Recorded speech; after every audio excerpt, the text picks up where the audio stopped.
بسم اللہ الرحمن الرحیم۔ السلام علیکم۔ بنی اسرائیل کے 3 آدمیوں کی کہانی۔ رسول اللہ صلی اللہ علیہ وآلہ وسلم نے ایک مرتبہ فرمایا کہ بنی اسرائیل میں 3 آدمی تھے، ایک کوڑھی، دوسرا گنجا، تیسرا اندھا۔ خداوند تعالیٰ نے ان کو آزمانا چاہا اور ان کے پاس ایک فرشتہ بھیجا۔ پہلے وہ کوڑھی کے پاس آیا اور پوچھا، تجھ کو کیا چیز پیاری ہے؟ اس نے کہا، مجھے اچھی رنگت اور خوبصورت کھال مل جائے اور یہ بلا جاتی رہے جس سے لوگ مجھ کو اپنے پاس بیٹھنے نہیں دیتے اور گھن کرتے ہیں۔ اس فرشتہ نے اپنا ہاتھ اس کے بدن پر پھیر دیا، اسی وقت صحیح ہو گیا اور اچھی کھال اور خوبصورت رنگت نکل آئی۔ پھر پوچھا، تجھ کو کون سے مال سے زیادہ رغبت ہے؟ اس نے کہا، اونٹ سے۔ پس ایک گابن اونٹنی بھی اس کو دے دی اور کہا، اللہ تعالیٰ اس میں برکت دے۔ پھر گنجے کے پاس آیا اور پوچھا، تجھ کو کون سی چیز پیاری ہے؟ کہا، میرے بال اچھے نکل آئیں اور یہ بلا مجھ سے جاتی رہے کہ لوگ جس سے گھن کرتے ہیں۔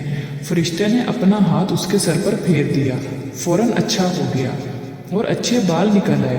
پھر پوچھا، تجھ کو کون سا مال پسند ہے؟ اس نے کہا، گائے۔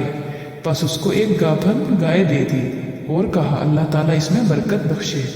پھر اندھے کے پاس آیا اور پوچھا، تجھ کو کیا چیز چاہیے؟ کہا، اللہ تعالیٰ میری نگاہ درست کر دے کہ سب آدمیوں کو دیکھوں۔ اس فرشتے نے آنکھوں پر ہاتھ پھیر دیا، اللہ تعالیٰ نے اس کی نگاہ درست کر دی۔ پھر پوچھا، تجھ کو کیا مال پیارا ہے؟ کہا، بکری۔ پس اس کو ایک گابھن بکری دے دی۔ تینوں کے جانوروں نے بچے دیے۔ تھوڑے دنوں میں اس کے اونٹوں سے جنگل بھر گیا اور اس کی گایوں سے اور اس کی بکریوں سے۔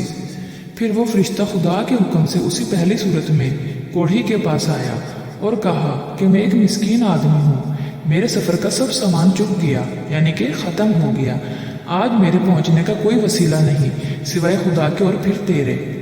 میں اس اللہ کے نام پر جس نے تجھ کو اچھی رنگت اور عمدہ کھال عنایت فرمائی، تجھ سے ایک اونٹ مانگتا ہوں کہ اس پر سوار ہو کر اپنے گھر پہنچ جاؤں۔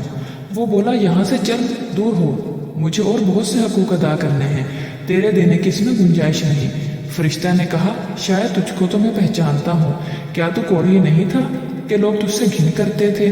اور کیا تو مفلس نہ تھا؟ پھر تجھ کو خدا نے اس قدر مال عنایت فرمایا۔ اس نے کہا، واہ کیا خوب، یہ مال تو میری کئی پشتوں سے باپ دادا کے وقت سے چلا آتا ہے۔ فرشتہ نے کہا، اگر تو جھوٹا ہو تو خدا تجھ کو ویسا ہی کر دے جیسا پہلے تھا۔ پھر گنجے کے پاس آیا اسی پہلی صورت میں اور اسی طرح اس سے بھی سوال کیا اور اس نے بھی ویسا ہی جواب دیا۔ فرشتہ نے کہا، اگر تو جھوٹا ہو تو خدا تجھ کو ویسا ہی کر دے جیسے پہلے تھا۔ پھر اندھے کے پاس اسی پہلی صورت میں آیا اور کہا، میں مسافر ہوں، بے سامان ہو گیا ہوں، آج بجز خدا کے اور پھر تیرے کوئی میرا وسیلہ نہیں ہے۔